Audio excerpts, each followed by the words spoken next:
Bonjour, alors si vous regardez cette vidéo, attention parce que vous allez être contrôlé, vous allez être fiché. En tout cas, c'est comme ça que ça se passe aujourd'hui, puisque dès que l'on regarde quelque chose, automatiquement, ça vient alimenter les données des moteurs de recherche comme Google ou Facebook. Et ensuite, ça permet tout simplement à ces mêmes moteurs de recherche de vous donner les informations qui vous conviennent. Et donc, dans cette vidéo, on va parler de la dictature 4.0, comment elle s'est immiscée dans nos vies, par quel biais psychologique ça a été mis en place, et bien sûr, à la fin, je vous dirai mes recommandations, quoi faire pour pouvoir éviter et comment vivre avec, surtout. Tout d'abord, ce qu'il faut comprendre, c'est que nous ne pensons plus vraiment par nous-mêmes, c'est-à-dire que lorsque l'on fait même des recherches sur les réseaux sociaux, il ne faut pas croire que ces recherches, lorsque vous allez taper un mot, ces mots ne sont pas en fonction de la recherche générale, mais les résultats vont être juste en fonction de vos croyances, de ce que vous aimez, ce que vous n'aimez pas. Alors pour preuve, regardez, je vais mettre ici là devant vous deux fenêtres, une à gauche où c'est Google Chrome en mode normal, et à droite où c'est Google Chrome en mode incognito. Le mode incognito, c'est un mode qui n'a pas de données stockées par rapport à vos intérêts. Donc si par exemple je tape ici YouTube dans les deux fenêtres, vous allez voir, à gauche, je vais avoir, Google va me proposer des vidéos de sujets qui m'intéressent. Voilà. Et à droite, vous pouvez voir, comme il n'y a pas ce n'est pas basé sur mes intérêts, c'est basé sur une adresse IP. Donc moi j'habite ici à Bali en Indonésie. Donc ils vont juste prendre aussi par rapport aux voisins qui sont autour de moi, les intérêts des voisins. Et donc je n'ai que des vidéos balinais, indonésiennes, voilà, qui tournent autour, enfin, de ce que les gens aiment par rapport à mon adresse IP. Alors que l'autre côté, c'est par rapport à mes centres d'intérêt. Donc pour ceux qui ne savent pas, utilisez le mode incognito. Lorsque vous voulez faire des recherches, par exemple, vous allez trouver beaucoup plus de choses, non pas que en fonction de ce que vous aimez, mais en fonction, vous allez avoir un plus large panel. Alors pourquoi est-ce qu'ils font ça? Puisque Google et Facebook, eux, ce que veulent, c'est vous faire plaisir. Donc il est clair que si, lorsque vous tapez quelque chose, vous ne trouviez que des choses qui vous conviennent, vous allez rester chez eux et avec eux. Donc c'est pour ça que ça fonctionne. D'ailleurs, sur Facebook, ils font la même chose. Donc un conseil pour ça, moi ce que je fais, c'est que vous vous inscrivez à des groupes où vous irez jamais, qui n'ont rien à voir avec ce que vous faites. Moi j'ai des centaines de groupes, de temps en temps j'en vois un passer, je clique dessus, qui n'a rien à voir, que je n'apprécie pas. Du coup, eh ben, le moteur de recherche de Facebook, il est un petit peu perdu là-dedans, parce qu'ils disent mince, c'est pas ce gars-là, il aime un peu trop tout, c'est difficile à gérer. Voilà. Donc effectivement, on a un contrôle vis-à-vis que l'on connaît, que l'on a accepté, lequel on vit vis-à-vis des big data, mais on a aussi, bien sûr, avec ces mêmes big data, des censures. Alors ici en Indonésie, on a la censure, elle est flagrante. Alors en Chine, il y a la censure par exemple des réseaux sociaux. Ici en Indonésie, on a les censures. Vimeo, c'est interdit.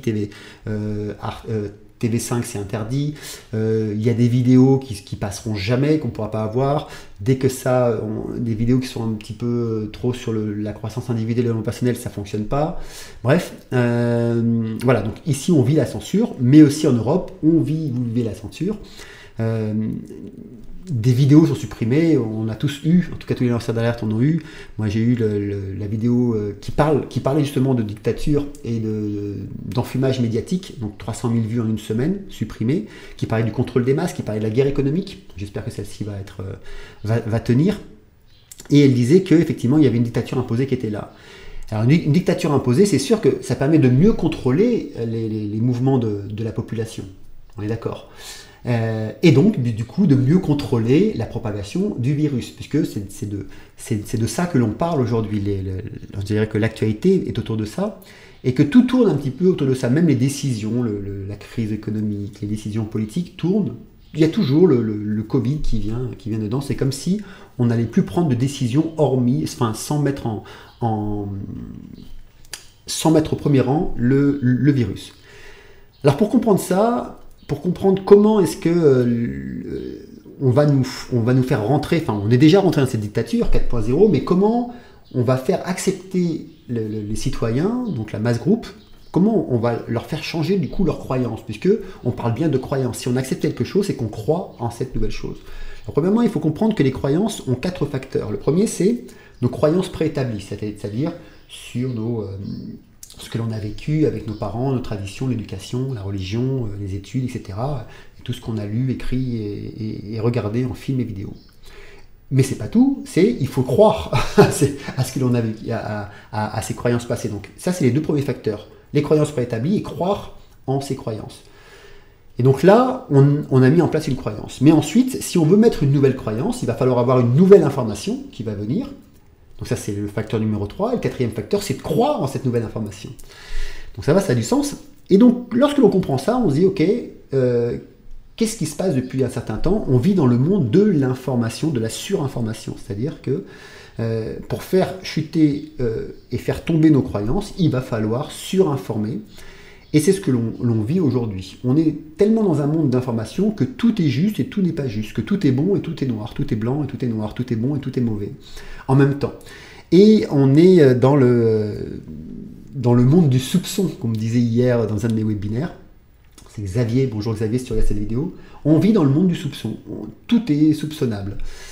Et donc quelle est la croyance préétablie auquel on croit depuis toujours par rapport justement à ce coronavirus? Eh bien, on nous a enseigné, en tout cas depuis qu'on est né, que le virus égale danger. Okay, lorsque l'on vient au monde, on nous vaccine, enfin pour ceux qui ont été vaccinés, et donc 80% de la population pense que, effectivement, attention, les virus sont dangereux. Ok. Donc les virus rendent malades, peuvent tuer aussi. Et donc là, je vous renverrai, vous avez alors, tout ce que je vais vous dire, vous aurez les liens sur la description. Je vous enverrai voir des vidéos du docteur Tal Schaller, excellent, qui va expliquer beaucoup mieux que moi sur ce qu'est un virus et pourquoi ne pas en avoir peur. Mais j'en parlerai un petit peu après. Mais sans rentrer dans cette définition, parce qu'il le fera beaucoup mieux que moi, lui il est médecin et pas moi, enfin c'est docteur et pas moi. Si on prend le cas des maladies, il est clair qu'une maladie, notre corps ne se met pas malade parce qu'il y a quelque chose d'extérieur qui vient. On est malade de l'intérieur, c'est-à-dire qu'à un moment donné, notre corps réagit. C'est à l'intérieur de nous que nous sommes malades, c'est pas à l'extérieur. Et donc il va réagir pour dire attention à quelque chose qui ne va pas. Prenez l'exemple par exemple, si vous faites une intoxication alimentaire, vous avez mangé quelque chose à l'intérieur de votre corps, c'est dedans, et là ça ne fonctionne pas. Donc votre corps va vous dire attention, c'est pas bon. Imaginez que vous avez mangé, je sais pas moi, une saucisse, et que la saucisse n'était pas bonne, était tournée, ou la viande a été tournée, vous allez avoir une infection alimentaire, une intoxication alimentaire. Et vous pouvez avoir envie de vomir à un moment donné. Au départ, vous allez avoir la tête qui tourne, vous allez avoir chaud, vous allez transpirer, vous allez faire des rêves un petit peu bizarres, le ventre qui va gargouiller, ça va remonter jusque-là et vous allez vomir. Et au moment où vous allez évacuer, tout va bien. C'est pas pour ça que si vous mangez de la viande, que vous allez continuer à arrêter de manger de la viande. Ok ? Donc, ce n'est pas la viande qui vous a rendu malade, c'est que cette viande-là était avariée et elle ne correspondait pas à votre système immunitaire. Mais par contre, votre voisin peut-être a mangé aussi cette viande et pour lui tout va bien parce qu'il est habitué à manger ce genre de viande. Et c'est ce qui se passe en Asie. Moi qui habite en Asie, il y a des touristes qui arrivent et qui mangent dans les kaki lima en bord de route et qui tombent malades le soir même, alors que les Indonésiens non. Pourquoi ? Parce que leur système immunitaire peut manger cette viande-là qui a traîné dehors toute la journée, alors que les touristes non. Donc cet exemple montre bien que ce n'est pas cette viande, même si elle est avariée, qui est dangereuse. Ça va jusque-là ? C'est vraiment votre corps qui va l'accepter ou qui ne va pas l'accepter. Et donc c'est ce qu'explique le docteur Tal Schaller concernant les virus, mais avec tout le côté médical autour. Et d'ailleurs, si vous prenez un avion et vous mettez 300 personnes dedans, et puis 10 personnes atteintes du coronavirus et que tout le monde s'embrassait, se serrait dans les bras, et se faisait des bisous, il est clair que lorsque l'avion va atterrir, il y aura des personnes qui vont décéder, mais d'autres non, tout le monde ne va pas mourir. Peut-être il y a des gens qui vont attraper le virus, peut-être tout le monde va l'avoir, mais tout le monde ne va pas mourir. Seules les personnes avec une déficience immunitaire vont mourir. Et la maladie, c'est ça. La maladie, c'est comment est-ce que vous prenez soin de votre corps. D'ailleurs, des virus, nous en respirons 200 000 par minute, ça fait 3300 par seconde. Donc en gros, ça fait à peu près 105 milliards par année. On baigne dans des virus. Il y avait d'ailleurs un article je ne me rappelle plus le nom, c'est Nature Microbiologie en 2011, qui avait estimé qu'il y avait à peu près 1 quintillon de virus sur Terre. Grosso modo, si on les mettait bout à bout, ça ferait 100 millions d'années-lumière, soit 1000 fois la largeur de la Voie lactée. Et là, quand on voit ce nombre-là, on comprend qu'effectivement, si je respire 3300, ça c'est l'Institut Pasteur qui le dit, 3300 virus par seconde, ça fait 200 000 par minute. Il est clair que les virus ne sont pas dangereux puisque je vis avec et font partie de mon environnement. Ce qui va être dangereux, c'est la façon dont je vais prendre soin de mon corps, la façon dont je vais m'alimenter, par exemple. Et donc, à partir de là, si vous avez compris ça, eh ben vous pouvez comprendre qu'effectivement, vivre avec des virus, c'est ce que l'on fait depuis que l'on est sur Terre ou depuis que l'homme existe. Donc ça, c'est la croyance préétablie. La croyance préétablie, c'est de nous dire, attention, virus égale danger. Ok ? Et donc maintenant, il va falloir... Qu'est-ce qui va se passer pour nous imposer cette dictature 4.0 ? Eh ben, c'est justement de nous donner une nouvelle information et donc faire en sorte que l'on croit à cette nouvelle information. Donc la nouvelle information, c'est quoi ? C'est attention, il va falloir contrôler le virus pour éviter qu'il se propage. Donc ça, on nous le répète tout le temps et tout le temps. On va devoir passer par une forme de dépistage automatique. Ok. On va devoir faire des contrôles systématiques de toute personne. Et d'ailleurs, pour que vous puissiez continuer à y croire, eh ben, on va vous renvoyer des chiffres à répétition par des infos, etc. En vous disant attention, regardez, il y a encore 20 morts en France, il y a encore 200 morts en France, il y a 27 000 morts en France, il y a 287 000 morts, c'est le chiffre à peu près aujourd'hui, de personnes qui sont mortes du coronavirus. Alors on ne sait pas s'ils sont vraiment morts du coronavirus ou avec le coronavirus. Enfin, oui, on le sait, mais vous avez des vidéos pour ça. Et seulement, on ne vous donne pas tous les chiffres pour que vous puissiez justement peser ce qui va être bon pour vous et changer votre croyance. Si on prend par exemple, si on prend les chiffres de ici sur Worldometer Info Coronavirus, on peut voir que le nombre de morts ici c'est 287 000 à l'heure d'aujourd'hui. Et si on prend par exemple à hier, il y a eu 3400 morts hier, à l'heure où j'enregistre cette vidéo, donc on est le 12 mai 2020, 3400 morts hier dans le monde entier. Donc qu'est-ce qu'on va vous dire ? On va vous dire attention, 3400 morts dans le monde en une journée. Alors, pour vous faire peur, on va même vous dire, en Europe, regardez, 1186 morts en Europe. Dans le nord de l'Amérique, 1260 morts, donc c'est à peu près similaire, 1186, 1260. On va dire que c'est un virus européen et nord-américain. Par contre, jamais on va vous dire aux infos à répétition que oui, mais en Asie, il n'y a que 271 morts. Oui, mais qu'en Afrique, il n'y a que 54 morts. Oui, mais qu'en Océanie, hier, il n'y en avait pas. Non, on ne vous le dira pas.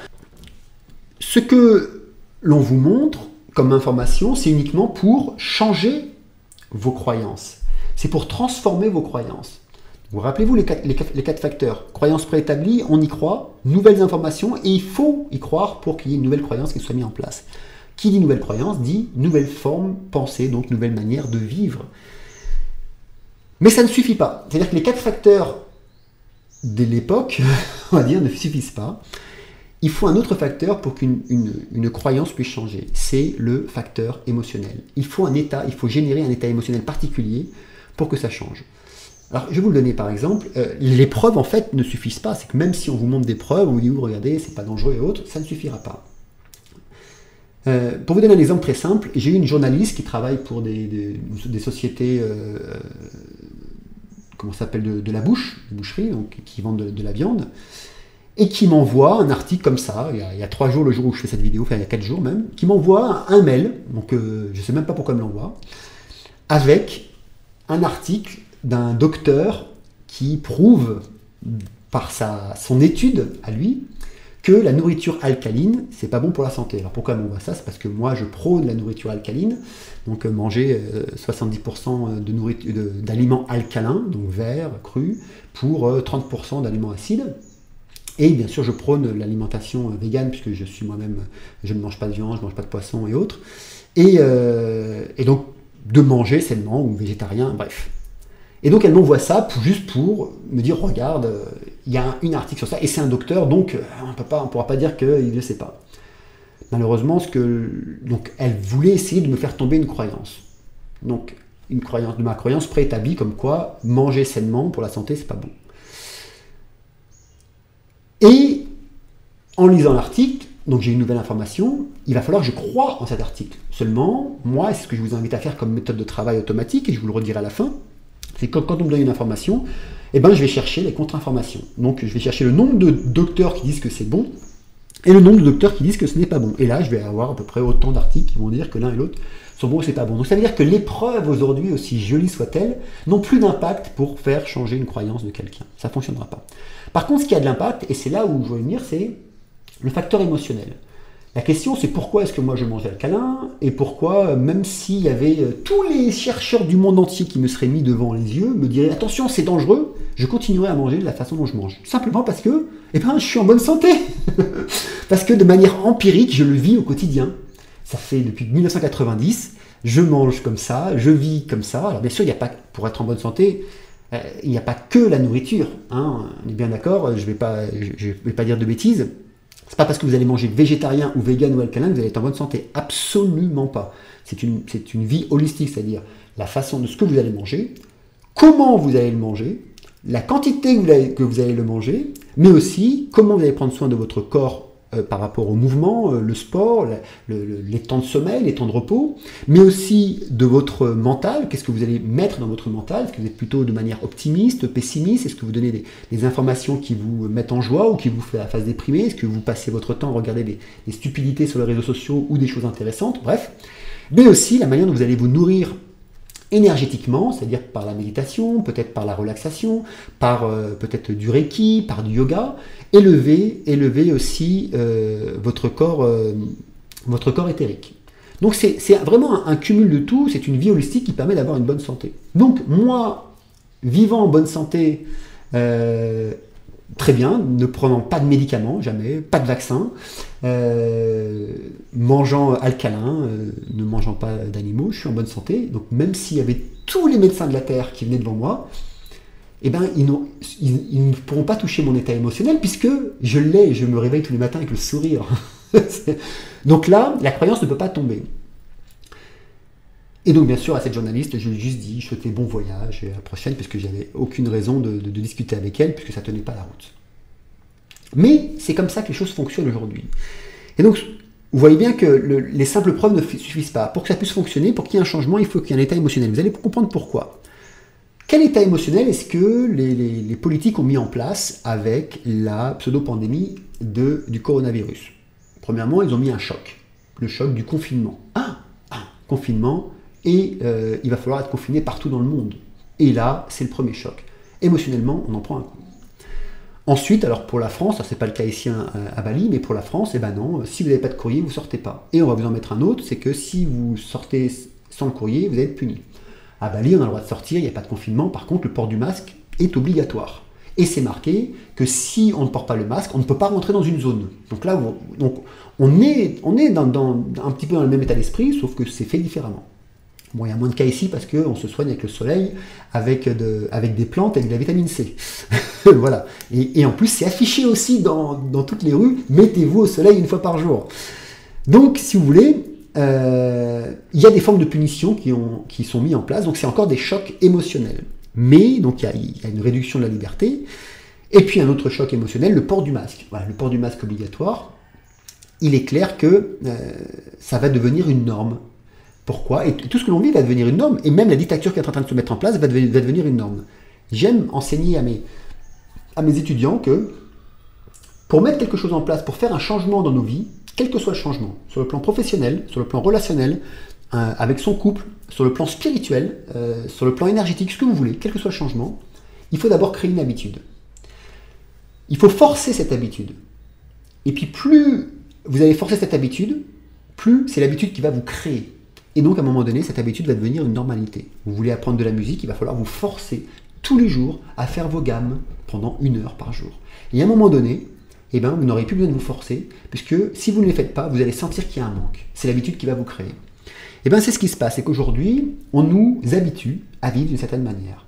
On nous habitue à vivre divisé. On nous habitue à vivre à distance. On nous habitue à vivre par Internet. On nous habitue à se rencontrer plus à distance. On nous habitue maintenant à porter un masque. On va nous habituer à ces périodes de confinement et déconfinement. On nous habitue à obéir absolument au doigt et à l'œil, aux règles, sous couvert, bien sûr, de la santé. Il faut savoir que je dirais le point le plus sensible émotionnellement, c'est la vie et la mort. Okay? Et surtout, surtout en Occident, la mort est encore un sujet tabou. Donc dès qu'on touche à la mort, là, on touche à l'émotion. Donc effectivement, on est prêt à porter un masque pour sortir, aller voir nos voisins, pour pas mourir.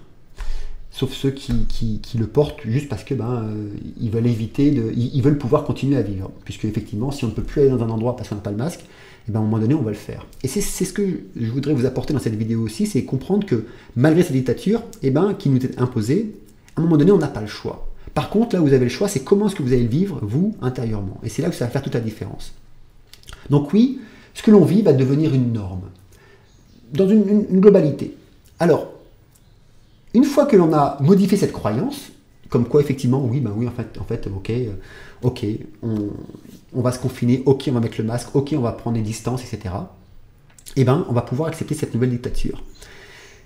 Pour ça, j'avais parlé dans cette vidéo qui a été supprimée, on l'a remis dans la vidéo « Et vous la liberté, qu'est-ce que vous en faites ?» la dernière vidéo qu'on a postée avec toute l'équipe d'Entraide. Et dedans, on parle du reportage d'Arte, tous surveiller 7 milliards de suspects. Dans ce reportage, ils expliquent admirablement bien, donc ils ont pris des risques, qu'en Chine, ils ont mis en place des technologies pour pouvoir contrôler les gens, les vérifier, les stocker des données sur le plan émotionnel, la façon dont ils vivaient, ce qu'ils faisaient, leur opinion politique, leurs sentiments, leurs émotions, etc. Ce qu'ils achetaient, ce qu'ils n'achetaient pas. Et en fonction d'un savant calcul algorithmique qui nous échappe, ils ont des codes vert, orange et rouge. Et en fonction de ces codes, ils vont avoir accès à tel et tel endroit, peut-être accès au restaurant, ou pas accès, si vous êtes en code rouge, peut-être pas pouvoir voyager, pas avoir accès à des crédits et autres. Donc ça oblige la population, qui n'apprécie ou pas, mais ça les oblige à aller dans une certaine direction pour pouvoir avoir accès à un certain nombre de services. Et donc, le reportage d'Arte a mis ça en éveil admirablement. Alors je voudrais faire une parenthèse aussi, c'est que pour pouvoir faire changer les croyances de quelqu'un, il faut rentrer dans ces croyances. C'est-à-dire que si vous amenez des preuves qui sont des preuves opposées à ce qu'eux croient, ça ne fonctionnera pas. Par contre, si vous amenez des preuves qui font partie de leurs croyances, les personnes sont prêtes à vous écouter. Arte, tout le monde. Donc c'est ce que je vais faire dans cette vidéo. Je vais n'apporter que des preuves où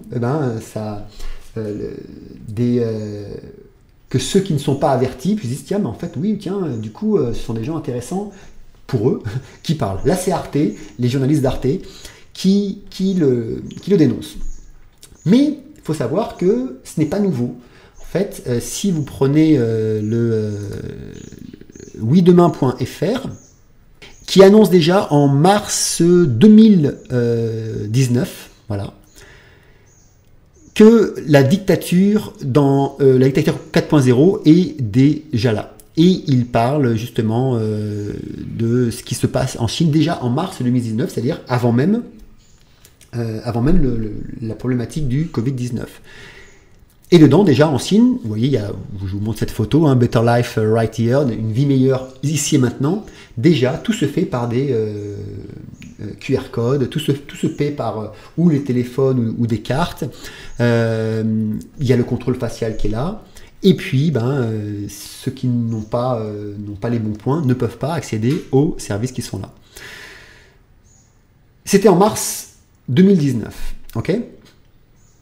Mais si on prend maintenant un article de TV5 Monde, encore reconnu, on va dire, le 21 novembre 2019, donc encore avant le Covid, il y a eu un déploiement de la technologie de reconnaissance faciale par l'entreprise Huawei en Afrique, donc au Maroc, en Algérie, au Nigeria, en Côte d'Ivoire, Ghana, Ouganda, Rwanda, Kenya, Égypte, Zimbabwe, la Zambie, Botswana et l'Afrique du Sud. Donc ils ont déployé cette technologie là-bas. Donc si vous voulez, cette technologie de contrôle poussé en fait, parce que ce n'est pas juste le contrôle facial de reconnaître qui vous êtes, mais vraiment aussi dedans, et on va le voir après, des sentiments, de vos émotions, de vos réactions, de vos choix politiques, existent depuis bien longtemps. En tout cas, pour la Chine, c'est pas récent, ça a au moins plus d'un an, même un peu plus, vous allez le voir, j'ai un site qui vous montre depuis 2018, mais c'est normal parce qu'ils ont la technologie. Et alors, du coup, le 8 mai, qu'est-ce que l'on voit? Encore dans un site bien reconnu qui s'appelle Le Parisien, la détection automatique du port du masque testée dans les métros parisiens. Et là, qu'est-ce que l'on peut voir? Donc cette photo que j'ai mise sur mes réseaux sociaux avant-hier, qui a 6 caméras dans la station Châtelet, situées dans des endroits bien éclairés avec un flux dans un seul sens. pour pouvoir surveiller les passagers. Donc pour pouvoir surveiller s'ils ont le port de masque et s'ils ont une distance sociale convenable. Alors, ce qui est intéressant, c'est qu'ils mettent une petite étoile pour dire attention, les données collectées ne sont pas stockées. Seulement, il y a la reconnaissance faciale dedans et ils peuvent analyser les comportements des citoyens, donc vos comportements ou nos comportements. Dans quel but? Si ce n'est que pour pouvoir changer de politique.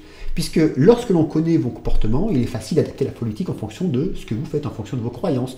Si vous êtes des citoyens qui respectez l'ordre et les règles, automatiquement la politique ira dans ce sens, on dit ok c'est bon, on les tient, on va pouvoir les gérer plus facilement. Si vous êtes des citoyens où on voit que tout le monde ne respecte pas le masque et autres, allez, on vous reconfine, on va ressortir des chiffres dangereux et on va vous faire comprendre que c'est obligatoire. On va amener une réprimande. Donc c'est vraiment pour changer une manière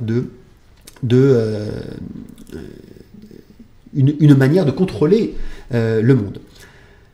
Mais la question moi, que je me pose, c'est comment est-ce qu'ils font ça si rapidement? Comment est-ce que ces technologies peuvent arriver chez nous si rapidement? C'est-à-dire que, alors chez nous je parle en France, mais il n'y a pas qu'en France, puisque moi-même en Asie, même si pour certains qui aimeraient dire oui mais non, tu habites en Asie, à Bali, tu es hors du monde, eh ben non, on a la même chose que vous. Nous aussi, on a la reconnaissance faciale aussi ici, on porte le masque, nous aussi, alors on n'est pas confinés mais on n'a pas le droit de sortir si on n'a pas le masque. Ils nous l'obligent même à mettre dans la voiture, alors c'est sûr quand il n'y a personne, j'enlève, quand je passe à des contrôles, parce qu'il y a des contrôles de partout, et ben je joue leur jeu, je le mets, ils sont contents, et je le retire jusque je pars. Mais ce que je veux dire par là, c'est que on vit comme tout le monde en Indonésie. Et la question c'est comment est-ce qu'ils ont fait pour que ça soit aussi rapide, en tout cas en Europe? Ben, tout simplement parce que ça existe depuis déjà bien longtemps. Seulement, ils ne pouvaient pas le mettre en place parce qu'il fallait d'abord faire tomber les croyances, il fallait faire changer de croyances. S'il y a un an, vous aurez dit, écoutez, on vous observe, on fait de la reconnaissance faciale, on va collecter vos données, voir ce que vous faites, voir vos opinions politiques, il y aurait eu une révolution, peut-être. Mais il n'y aurait pas eu ce sujet. Mais pourquoi est-ce qu'on fait ça? Alors que là, c'est sous couvert d'un danger de mort qui est le coronavirus. Alors non, ce n'est pas récent. Si on prend le site de Carnegie, Carnegie c'est la Fondation pour la paix internationale, et d'abord je vais vous lire ce qui est marqué en haut. C'est marqué que la technologie de surveillance globale de l'intelligence artificielle, de l'IA, prolifère rapidement dans le monde. Un nombre croissant d'États déploient des outils avancés de surveillance de l'intelligence artificielle pour collecter, suivre et surveiller les citoyens afin d'atteindre un éventail d'objectifs politiques, certains légaux, d'autres qui violent les droits de l'homme et dont beaucoup tombent dans un milieu trouble. Donc vous avez le lien pareil dans la vidéo. Alors regardons un peu plus près cette carte. Ok ? D'abord, regardons les Smart Cities. Alors, Smart City, qu'est-ce que c'est? Donc, je vais fermer ça, mais je vais vous lire ce qu'il y a dedans, je vais vous le traduire en français. Une Smart City, c'est une ville intelligente, c'est une ville dotée de capteurs qui transmet des données en temps réel pour faciliter la prestation de services, la gestion des villes et la sécurité publique. Souvent appelées villes sûres, elles intègrent des capteurs, des caméras de reconnaissance faciale et des caméras de corps de police connectés à des centres de commandement intelligents pour prévenir la criminalité, assurer la sécurité publique et répondre aux urgences. Seulement, Carnegie dit bien, attention, seules les plateformes clairement axées sur la sécurité publique sont intégrées dans l'indice. Ça veut dire que toutes les plateformes qui ne sont pas sur la sécurité publique, mais juste pour le contrôle ou la collecte de data, ne sont pas notifiées ici. Mais là, on voit qu'effectivement, déjà, la France, et l'Indonésie aussi, puisque je suis ici, fait partie a déjà la Smart City, a déjà cette technologie implémentée. Vous pouvez voir que ça représente à peu près, mine de rien, on est à peu près à, grosso modo, on va dire 60% du monde avec les Smart Cities. Maintenant, regardons la reconnaissance faciale. Boum. Reconnaissance faciale, assez intéressant, parce que là, ça augmente, on doit être à peu près à 70-75% du monde. Qu'est-ce que la reconnaissance faciale? Donc là aussi, je vais vous le traduire. C'est une technologie biométrique qui utilise des caméras, images fixes ou vidéo, pour faire correspondre des images stockées ou en direct d'individus avec des images de bases de données. Tous les systèmes ne se concentrent pas sur la correspondance des bases de données. Certains systèmes évaluent les tendances démographiques agrégées ou effectuent, écoutez bien, une analyse plus large des sentiments via la reconnaissance faciale des foules. Et oui, sentiments, émotions, ce que vous faites, comment vous allez réagir. Et on voit bien que la France aussi a déjà cette technologie en place. Et si vous regardez en bas du site, ça date de 2018, c'est-à-dire que les premiers travaux ont été faits en 2018. Et à l'heure d'aujourd'hui, la France l'a déjà, tout comme l'Indonésie, par exemple. Maintenant, voyons voir qui a dans le monde la police intelligente. Donc le Smart Police, donc là aussi je vais vous le traduire. Donc ça représente à peu près 60, un petit peu moins de 60%, on va dire 60% du monde. La police intelligente, qu'est-ce que c'est? C'est une technologie analytique axée sur les données utilisées pour faciliter les enquêtes et l'intervention de la police. Certains systèmes intègrent une analyse algorithmique pour faire des prédictions sur les crimes futurs. Donc là encore, la France, l'Indonésie, là aussi où j'habite, utilise le Smart Policing. Maintenant, regardons qui c'est qui utilise la technologie américaine dans la reconnaissance faciale. Et on voit bien que là, effectivement, la France a dealé avec les États-Unis et utilise leur technologie. Qui est-ce qui utilise les technologies chinoises? Puisque ça nous intéresse. Quand on voit le reportage d'Arte et puis tout ce qui se passe en Chine, eh ben on se dit, mais mince, ça arrive à grands pas chez nous. Effectivement, eh bien oui, la France fait partie, l'Indonésie aussi d'ailleurs, là où j'habite, utilise la technologie chinoise de reconnaissance faciale, et pas que de reconnaissance faciale, avec les systèmes d'application pour pouvoir contrôler, surveiller les citoyens. Donc non, ce n'est pas nouveau, et ça arrive, c'est déjà chez nous depuis bien longtemps. Seulement, il fallait un élément déclencheur pour pouvoir faire changer les croyances et vous faire accepter. Alors, maintenant que l'on a compris exactement ce qui se passait et que, alors bien sûr, pour déployer ces technologies, il y a besoin bien évidemment de la 5G, puisque sans la 5G, l'analyse des données en temps réel aussi nombreuse ne peut pas fonctionner. La 4G ne le permet pas et la 3G non plus. Donc il est clair que les technologies étaient là, des essais ont pu être faits de façon avec parcimonie, mais le déploiement de la 5G, qui a quand même pris un essor énorme pendant le confinement, eh ben, va faciliter l'expansion de cette technologie, en tout cas dans tous les pays. Donc la question maintenant, pour finir, c'est quoi faire avec ça? Comment faire? Alors là, du coup, je vais m'adresser de la même façon que je m'adresse à mes étudiants, donc de façon très intime, et cette fois-ci, je vais le faire un peu plus ouvert. Ceux qui me suivent dans l'émergence spirituelle, de la maîtrise de soi et autres. Ben, tout d'abord, ne pas lutter contre. Pourquoi? Parce que nous sommes incarnés dans une époque spécifique, nous, vous, et on est incarnés là, dans cette époque. C'est-à-dire qu'on a quelque chose à faire dans cette époque. On est là. C'est-à-dire que nous vivons dans ce monde. Et nous vivons aussi avec ces données, ces transferts d'informations, puisque moi-même, pour vous donner des informations, j'utilise des données, donc des données archivées dans Google ou autre, que je vais vous retransmettre. Donc, j'utilise aussi ces données, et nous utilisons tous ces données. Donc, cette collecte de données est déjà une normalité dans laquelle nous vivons. Donc ça ne sert à rien de lutter contre, surtout qu'il y a 80% de la population qui va l'accepter, qui est OK. Je prends un exemple, j'ai fait un sondage. Est-ce que vous êtes pour ou contre le fait d'être contrôlé? Et ben, la plupart des gens qui vivent dans le système vont dire non, moi ça ne me dérange pas d'être surveillé, de savoir, parce que j'ai besoin du système. Et on ne peut pas leur enlever, quelque part c'est compréhensible. Ils sont payés souvent par le système, ou par le chômage, ou par des aides. Il y en a, c'est le gouvernement qui les paye. Ils ont le droit au crédit, ils ont le droit à l'assurance santé, ils ont le droit, enfin, la maladie, l'école est payée par l'État, etc., etc. Donc, si vous voulez, ils vont sûrement pas aller contre le système. Donc, c'est à peu près 80% du monde, quand même. En Indonésie, c'est pas le cas. On n'a pas l'assurance santé. T'as pas d'argent, tu te débrouilles.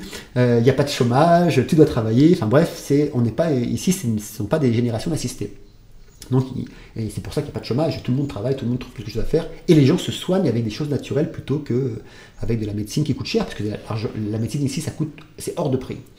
Donc c'est tant mieux quelque part, puisqu'il y a de nouvelles formes de médecine qui se mettent en place. Et donc hier, avec une amie, on parlait au téléphone jusqu'à 22h, et je lui dis, mais je pense qu'on a à peu près 1 milliard de personnes qui nous éveillons sur Terre. Voilà, je lui ai donné un chiffre comme ça au hasard, et elle m'a dit, non, t'es bien optimiste, à mon avis, on n'est pas ça. Mais bon, j'aimerais être optimiste. Effectivement, on va dire qu'il y a 80% des personnes qui vont être OK, et 20% qui disent non, ou qui ne sont pas OK, pour qu'on leur enlève leur liberté. Et il est clair que les 80% vont faire le poids. Et donc, toutes ces technologies, comme toutes les autres qui ont déjà émergé, sont présentes et existent. Donc, ça ne sert à rien de lutter contre dessus, puisqu'on va leur donner du crédit. Alors, pourquoi c'est là aujourd'hui. Pourquoi? La question que je me pose, c'est pourquoi ces technologies qui vont contre nos libertés, contre les droits de l'homme, de contrôle, de surveillance de l'être humain, de manipulation, pourquoi est-ce qu'elle est là aujourd'hui dans notre univers, nous, en 2020? C'est ça la question qu'il faut se poser, parce qu'on est incarné à cette époque. Eh bien, la réponse est simple. Moi, il y a 30 ans, quand je sortais de l'ashram de Shivananda en Inde et que je suis arrivé en France à manger pas de viande, pas de poisson, pas de fromage, pas de lait, je mangeais pas à l'époque, je mangeais pas d'ail, pas d'oignon, je buvais pas de thé, pas de café, etc. J'étais montré du doigt, on me prenait pour un fou, on me disait que je faisais partie d'une secte et je faisais mon yoga dans mon jardin, enfin bref. Et on était très peu de personnes à l'époque qui voulions changer déjà de vie et que comprenons que tout passe par notre corps, la santé, que nous devons nous éveiller et ne plus dormir au monde qui nous entoure. Aujourd'hui, il est clair que ça a pris de l'essor énormément, c'est-à-dire de plus en plus, on voit des gens qui veulent changer d'alimentation pour être en meilleure santé, tout simplement. Des gens qui ne veulent pas manger de la viande juste pour ne pas tuer, le simple fait de ne pas tuer des animaux, pour préserver la planète, de vivre de façon différente, de travailler de manière différente, même d'avoir une entreprise avec non pas un système pyramidal, mais plus en forme de réseau où tout le monde peut collaborer ensemble. Enfin bref, de prendre soin de la terre, de ne plus manger des produits de la grande consommation, de ne plus regarder des émissions qui abrutissent. Bref, il y a un éveil, il y a de plus en plus de thérapies, de thérapeutes, d'éveilleurs de conscience et autres. Donc, il y a de formations qui sont là. Donc, il y a un éveil qui est quand même fulgurant et qui s'accélère de plus en plus année après année. Donc, c'est pour ça que j'ai envie de dire qu'il y a 1 milliard de personnes, il y a au moins 20% de la population. Et donc, il est clair que, comme une boule de neige, au départ, elle démarre toute petite, mais plus petite, et plus elle va descendre des vallées de la montagne, plus elle va grossir, et plus elle va grossir, plus elle va aller vite. Donc, à un moment donné, il faut bien arrêter ça. Pourquoi? Parce que sinon c'est la fin du système en place. C'est-à-dire que si de 20% on passe à 30 et à 40 et à 50, le vieux monde n'existe plus. C'est ce que l'on voudrait. Et nous, en fait, c'est pas un combat, mais notre mode de vie, c'est juste pour être heureux, pour être bien, pour préserver la planète, la seule qui nous accueille, pour préserver les vivants, pour donner une belle vie à nos enfants, pour être en bonne santé physiquement, mentalement, psychologiquement. Enfin bref, c'est des choses qui sont honorables. Donc on ne fait rien qui va à l'encontre de l'humain. Par contre, il est clair qu'on nous met dans des cases comme quoi tout ce que l'on fait va à l'encontre, je mets on parce qu'on me met aussi dedans, va à l'encontre de l'humain. Si vous prenez le site de la Melvidule, vous regardez, c'est marqué attention, tous les métiers qui ont lié à la connaissance de soi, le développement personnel, le reiki, la méditation, la respiration consciente, mais je suis tombé des nues quand j'ai lu ça. La respiration consciente, c'est considéré comme dangereux. Une alimentation qui vous font changer d'alimentation, donc végétale, ou alors éviter de prendre des médicaments. Les médicaments, quand même, c'est des drogues. Dans ma famille, ils sont tous docteurs, ils ont des cliniques. La sœur de ma femme a une clinique. Ma femme, elle était infirmière indépendante, elle a arrêté. Bref. Ils me le disent, ils me disent non, tous les médicaments sont du poison, c'est du poison. Ce sont des drogues. Et donc, dans le site du gouvernement.fr, de la Melvidule, c'est quand même considéré comme dangereux, l'inverse. C'est-à-dire que manger sainement, prendre soin des animaux, préserver la planète presque, prendre soin de son corps, de son esprit, enfin bref, c'est dangereux. Donc on voit bien que, je dirais que pour moi, on est une lutte de la lumière contre l'ombre. La lumière, ce sont tous ces êtres qui veulent s'éveiller. Et l'ombre, c'est ce vieux système en place qui veut continuer à avoir main prise sur les citoyens et le monde entier. Et donc, comme on est incarné en 2020, on est dans cette époque-là, ça ne sert à rien de lutter contre, comme on ne lutte pas contre, par exemple, le simple fait de, moi j'habite en Indonésie, si je veux sortir, il faut que je mette le masque. Si je ne mets pas le masque, je ne peux pas sortir, c'est simple. Et donc, c'est impossible. Donc, on va être obligé de mettre le masque. Donc, je suis obligé de mettre le masque et je l'enlève quand ce n'est pas nécessaire.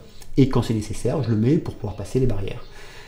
Et donc, tout comme quand on va sur Google, si vous ne voulez pas être fiché, contrôlé ou aller retrouver des bonnes informations, utilisez Incognito. Et puis demain, si Incognito ne fonctionne plus, utilisez un VPN, ça ne fonctionne plus, téléphonez à un hacker, il va vous dire comment faire.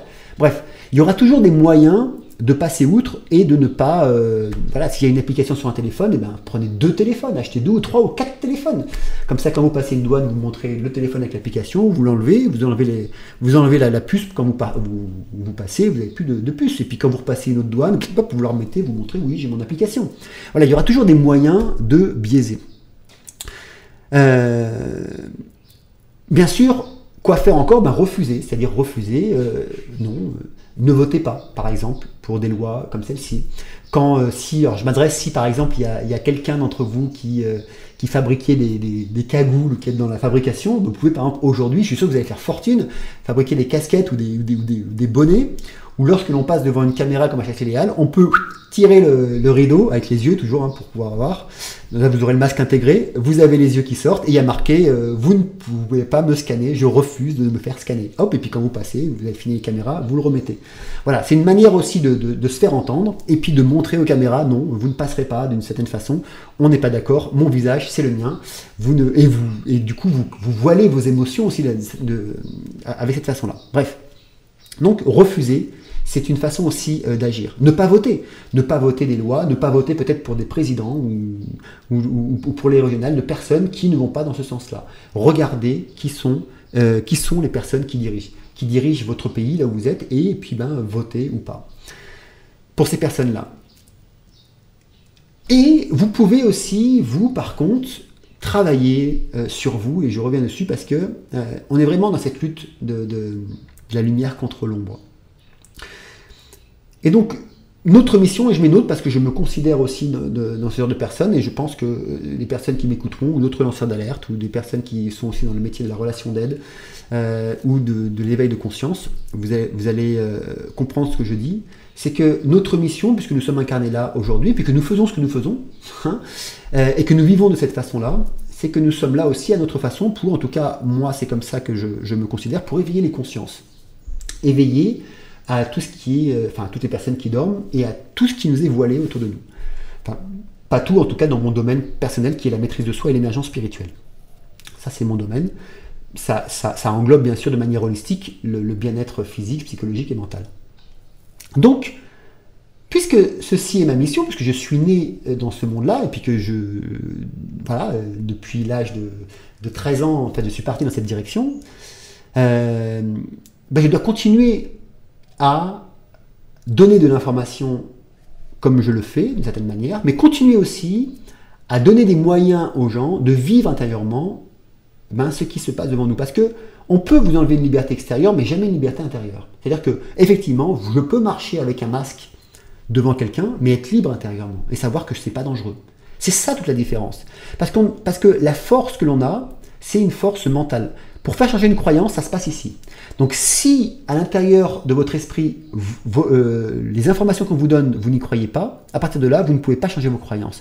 Et vous restez axé vers l'éveil de conscience. Et plus on sera nombreux, on va dire 1 milliard aujourd'hui, Christine, toi qui m'écoutes, parce que c'est avec toi que j'ai discuté hier, voilà, on va dire que je suis optimiste, s'il y a 1 milliard d'aujourd'hui peut-être d'être éveillés, qui allons garder nos croyances, pouvons continuer à inonder je dirais les esprits d'autres personnes, de belles choses, d'un nouveau monde qui s'éveille, et à partir de là, effectivement, nous ne serons plus 1 milliard, mais 1,5 milliard, 2 milliards, 2,5 milliards, jusqu'à un jour où toute cette lumière va prendre cette place sur l'ombre, et toutes les actions qu'ils feront n'auront plus aucun pouvoir sur nous. Parce que même si on marche tous dans la rue avec notre masque, si intérieurement ça ne nous touche pas, à partir de là, et si à chaque fois qu'on passe devant une caméra, on met ces fameuses casquettes ou ces cagoules que je ne sais pas qui va créer, on ne sera pas scanné et ça ne fonctionnera pas.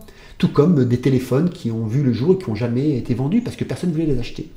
Et c'est ça notre force. Donc, moi, je vous invite fortement d'abord, naturellement, à utiliser cette méthode que lorsqu'on vous donne une information, allez regarder cette information et allez regarder les contre-informations qui vont avec. Comme ça, vous faites vos propres jugements.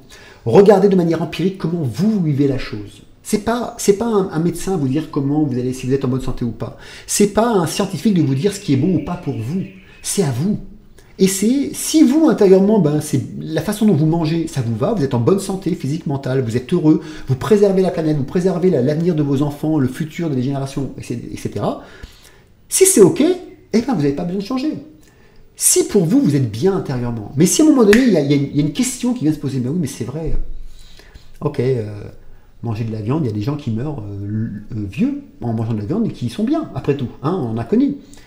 Et puis, posez-vous la question, mais est-ce que je pourrais tuer mon chien? Moi, non. Si vous mettez 1000 scientifiques devant moi qui me disent, non, je ne dirais pas. Pourquoi? Parce que même si j'étais en mauvaise santé, parce que je mangeais comme ça, mais je pourrais jamais aller tuer mon chien ou mon chat pour manger de la viande, par exemple, ou le cheval, je pourrais même pas le faire. Donc je ne vais pas demander à d'autres de le faire pour moi, surtout quand je vois la manière dont les animaux sont tués pour donner de la nourriture aux gens.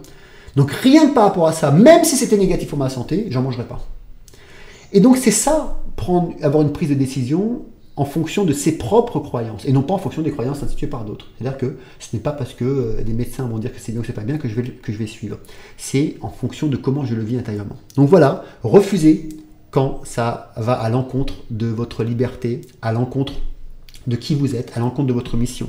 Ne votez pas si ça ne fonctionne pas. Je vous invite bien sûr, comme d'habitude, à ne pas vous faire vacciner, parce que vous n'avez pas besoin de vous faire vacciner. Surtout que le vaccin est dangereux. Comme dans tous les vaccins, il y a de l'aluminium, et on sait très bien que dans l'aluminium, les taux d'aluminium qu'il y a dans les vaccins ne sont pas bons pour notre santé. Vous n'avez pas besoin de vous faire vacciner pour vous protéger d'un virus. Il suffit d'avoir un bon système immunitaire et prendre soin de votre santé physique, mentale et spirituelle. Et ensuite, aussi, entourez-vous de personnes qui vous font du bien. Et tous les autres, évacuez-les. Puisque nous vivons dans des univers séparés. Il y a la lumière d'un côté, l'ombre de l'autre. Et quoi qu'il arrive, vous qui êtes par exemple, je ne sais pas moi, en France ou au Canada ou en Afrique, vous n'avez aucune notion de la vie d'ici en Indonésie. Et moi, je n'ai pas aussi la même notion de la vie qui se passe au Canada. Je ne sais pas. J'en ai des notions parce que j'entends, mais je ne le vis pas émotionnellement. On vit dans des univers séparés. Mais il y a encore un autre univers séparé entre les personnes de la lumière qui tentent à éveiller le monde et les personnes de l'ombre qui tentent en fait à le rabaisser. Et à partir de là, choisissez votre camp. Parce qu'aujourd'hui, oui, on va devoir choisir. Il y a une forme de division qui est en train de se faire. J'ai une vidéo là-dessus qui s'appelle Réveillez-vous, je vous invite à la regarder, je vous mets le lien en dessous. Il y a une division qui est en train de se faire. Et qu'on le veuille ou pas, on va vivre cette division. Donc à vous de choisir de quel côté vous voulez être. Et puis toutes les personnes qui sont ce que j'appelle moi des vampires d'ambition, quelles qu'elles soient, même si vous avez bien parlé avec elles, à partir du moment où vous voyez qu'elles rabâchent des choses pour vous faire lutter, au revoir.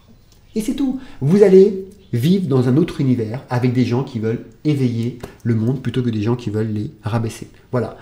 Donc j'espère que cette vidéo vous aura permis de mieux prendre conscience de comment la dictature 4.0 se met en place aujourd'hui dans le monde. Comment justement l'empêcher, on ne l'empêchera pas, mais comment vous en séparez. Vous avez des systèmes aujourd'hui qui sont en place et surtout un travail sur vous-même. Entourez-vous de gens, contactez des gens, téléphonez à des gens, envoyez-leur des mails, communiquez avec ces gens-là et commencez à créer des communautés un peu partout. J'ai essayé il y a un mois de créer une communauté pour faire un festival pour nous rejoindre physiquement. Ça a du mal à prendre. Pourquoi? Parce que bien qu'il y ait 2800 inscrits, mais il y a à peu près 1200 emails qu'on a reçus de personnes qui préféraient le faire en ligne. Et là, j'étais un peu choqué parce que l'objectif, c'est quand même se regrouper pour que émotionnellement, on puisse avoir cet effet physique d'être humain. Et effectivement, apparemment, c'est vrai que le sommet de la conscience, les festivals en ligne, plaisent mieux. Les gens préfèrent être en ligne que se regrouper. C'est quand même paradoxal. Donc je vais continuer en espérant que ça puisse fonctionner. Si ça ne fonctionnera pas, on trouvera une autre idée. Voilà, donc sur ce, je vous souhaite une belle journée. Allez voir les liens dans la description. N'hésitez pas à partager cette vidéo, la commenter comme d'habitude pour la faire circuler en espérant qu'elle ne soit pas supprimée celle-là non plus. Je vous dis à très bientôt pour continuer à apprendre, évoluer, partager ensemble et puis comme d'habitude pour vivre notre spiritualité au quotidien. Merci, au revoir.